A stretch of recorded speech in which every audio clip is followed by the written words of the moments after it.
jom kita kenali satu falsafah pendidikan yang cukup menarik, progresivisme.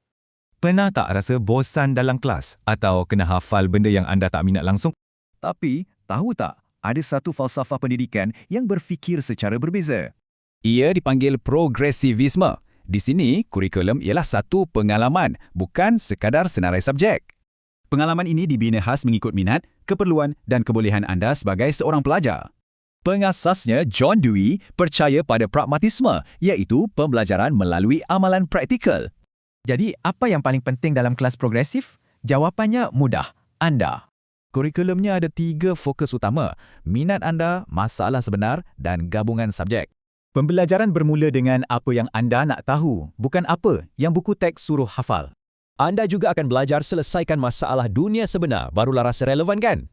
Subjek macam sains dan sejarah digabungkan sekali untuk selesaikan satu projek besar. Okey, bunyinya menarik.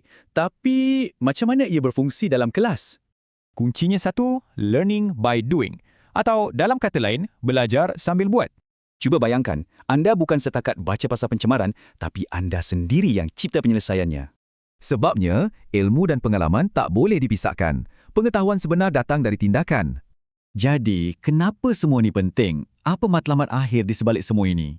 Tujuannya bukan untuk lulus peperiksaan je, tapi untuk sediakan anda hadapi dunia yang sentiasa berubah.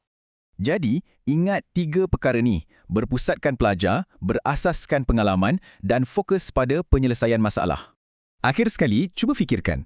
Kalau anda boleh cipta kurikulum sendiri, apa perkara pertama yang anda akan belajar?